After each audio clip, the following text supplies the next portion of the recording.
Buongiorno ragazzi, sejam bem-vindos aqui, presos na marginal, a um vídeo diferente. Um vídeo em que a gente vai falar bastante sobre um assunto que gera muita dúvida na internet automotiva brasileira. O combustível sintético. E a gente não vai só falar, a gente vai fazer. Sim, eu estou aqui ao volante deste belíssimo Porsche Cayman GTS 4.0, abastecido, sabe com o quê? Combustível sintético. Consome mais, anda menos, qual octanagem? A gente vai falar sobre isso tudo para vocês, mas a gente antes vai contextualizar um pouco essa história, né? Quem acompanha os meus canais de noticiário automotivo aí sabe que a Porsche tomou a liderança nessa alternativa, né? A gente está vivendo uma grande corrida pela descarbonização e especificamente o combustível sintético. A Porsche tomou a liderança já há alguns anos e construiu uma fábrica experimental lá em Punta Arenas, no extremo sul do Chile, ali na Patagônia. Eu já fui a Punta Arenas fazendo um cruzeiro na Patagônia. Sabe o que tem em Punta Arenas, além agora da fábrica de combustível sintético da Porsche? Pinguins aos montes. Mas a fábrica lá está produzindo de forma incipiente ainda 130 mil litros por ano. A maioria dessa produção está sendo usada pela própria Porsche em eventos como esse. E na internet automotiva brasileira, né, tem algumas fichas caindo. Primeiro que a gente sempre tem, né, aquele frisson. Ai meu Deus, qualquer coisa que surja como alternativa à eletrificação é imediatamente abraçada por certos nichos aí, que tem medo da eletrificação. Não precisa ter medo da eletrificação, galera, porque eu acho que essa é uma das fichas que está caindo. A gente está indo para um mundo que é muito diverso, né? As necessidades e a matriz energética da China, da Suíça, do Brasil e da África do Sul são completamente diferentes. E a gente vai ter blends aí, né, de modais diferentes em cada país. Até vamos falar um pouco mais sobre o Brasil, que a gente tem uma questão de uma matriz energética inerentemente muito limpa, de cara, né? Mas na Europa, no contexto de primeiro mundo, onde a Porsche está inserida, onde os grandes volumes da Porsche vêm, né? Europa, Estados Unidos, China, a gente está falando de fato de um mundo que a partir de 2030 vai ser o quê? Predominantemente elétrico, predominantemente de BEVs, né? Battery Electric Vehicles, o que a gente pode chamar de elétrico puro, vai. Por exemplo, esse cara aqui da frente, o Macan, nova geração, acaba de ser apresentada, já em 2024, 100% elétrica. O Cayenne ali da frente, próxima geração, também vai ser 100% elétrico. Os carros de volume da Porsche vão ser 100% elétricos até 2030. Mas a Porsche não é só SUVs. E mesmo o 718 aqui próximo, Cayman Boxster, também vai ser elétrico. Mas a Porsche, ela tem dois fatores aí muito importantes. Primeiro, ela tem um ícone chamado 911, que ela não quer eletrificar, ela gostaria de não precisar eletrificar. E por isso, a gente sabe que na Alemanha, no Parlamento Europeu, tem um lobby aí para manter cotas, né? A Lamborghini está envolvida nisso, a Ferrari, carros de baixo volume, de nicho.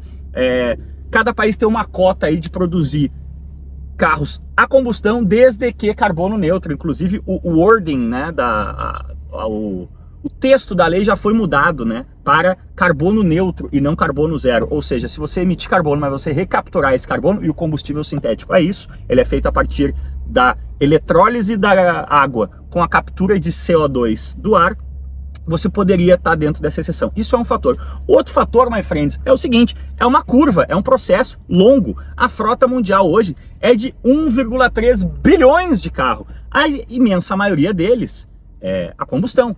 Então, mesmo depois que a gente deixe de ter carro zero a combustão em grandes volumes, a gente vai continuar precisando ter combustível carbono neutro para abastecer boa parte da frota antiga, que quanto mais pobre o país, e aqui a gente é um país não muito rico, mais tempo vai demorar para o share da frota de elétricos ser grande. Outra coisa muito interessante ainda, dentro do universo Porsche, que é importante a gente ter em mente, 70% de todos os 911 construídos desde o início dos anos 60 continuam em circulação. Isso é um número impressionante que nenhum outro modelo de nenhuma outra marca, eu imagino, tenha.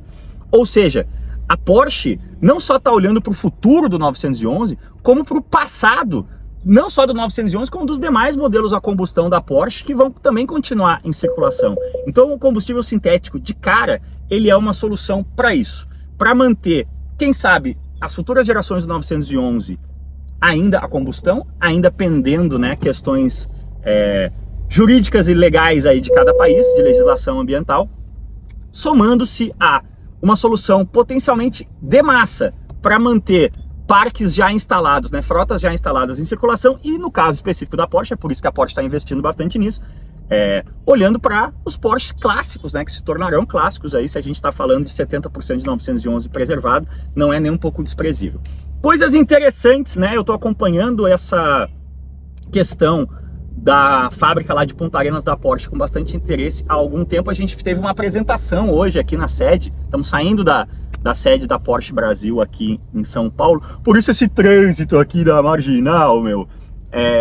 Algumas coisas que eu não sabia ainda sobre o projeto e aprendi hoje numa apresentação muito completa, muito bem feita pelos nossos colegas da Porsche. Isso aqui é o início de um plano de expansão global bastante agressivo, de uma empresa chamada HIF, da qual a Porsche é acionista, Highly Innovative Fuels, ou seja, combustíveis altamente inovadores. O que a HIF está fazendo já, além da fábrica de Punta Arenas, já está com implementação de fábrica no Uruguai, no Texas, em outros países ali de Europa, África, Europa não, na verdade, porque a grande questão da HIF é lugares, né, a prioridade, lugares onde abunda vento. Onde abunda vento, além desses aí que eu já citei, no Brasil, né? Então o Brasil faz parte de uma possível segunda rodada, né? Está sendo implementada a primeira rodada aí de fábricas da HIF e tem vários lugares em estudo. O Brasil faz parte desses estudos para uma possível segunda rodada, baseada ali na região do nosso Nordeste, ali Ceará, né? Pico clássico de kitesurf, não é à toa, né? Ventos incessantes, então não está descartada aí, ou melhor, eu diria que é bastante provável e possível em um futuro não muito distante a gente ter uma fábrica de combustível sintético da Porsche no Brasil. Outra coisa muito interessante ainda sobre os e-fuels, e aí quando a gente chegar na estrada eu vou dar uma acelerada, vocês vão poder sentir o combustível sintético em ação aqui no nosso 6 Canecos 4.0, aspiradão, que privilégio esse motor do Cayman GTS aqui, mas esse mesmo processo que gera o e-fuel, né, o combustível sintético, ele gera também o e-querosene, ele pode gerar, né, o e-querosene, ou seja, é uma solução carbono neutro para aviação. Lembrando que no caso da aviação a gente nunca vai conseguir eletrificar o transporte aéreo de massa no mundo, né, porque peso de bateria e avião não combina, né. Outra coisa que a gente nunca vai conseguir eletrificar em massa é o transporte marítimo de carga pesadíssima, né? Aí não pela questão do peso, e sim pela questão da autonomia. Então, também dessa hidrólise aí, né, desse processo que fabrica o combustível sintético, também é possível tirar um e-metanol, né? Quem é fã antigo da Fórmula Indy lembra bem do metanol. É possível tirar um e-metanol utilizável para uso marítimo. Então, não está restrito ao universo carro esse rol de soluções aí da Porsche. Acho que estamos mais ou menos situados, né, em matéria de contexto aí sobre o combustível sintético. Bora esperar o trânsito dar uma aliviada, a gente dar uma esticada na estrada para falar um pouco mais da parte técnica do que é o combustível sintético funcionando, explodindo ali dentro dos 6 cilindros do nosso motor. Até já! Power! Agora estamos aqui entrando na rodovia Anguera. Primeira coisa que vocês notam, vou até sacar um Sport Plus aqui. O ronco tá idêntico, né? Porque o combustível sintético tem propriedades praticamente idênticas. Vou botar aqui de volta em D, tirar do Sport, senão a gente não vai ouvir a minha voz. A gasolina normal, né? A octanagem é de 95 no padrão europeu, é a mesma octanagem da gasolina comum europeia, seria maior do que a da nossa gasolina comum e menor do que uma Podium, por exemplo.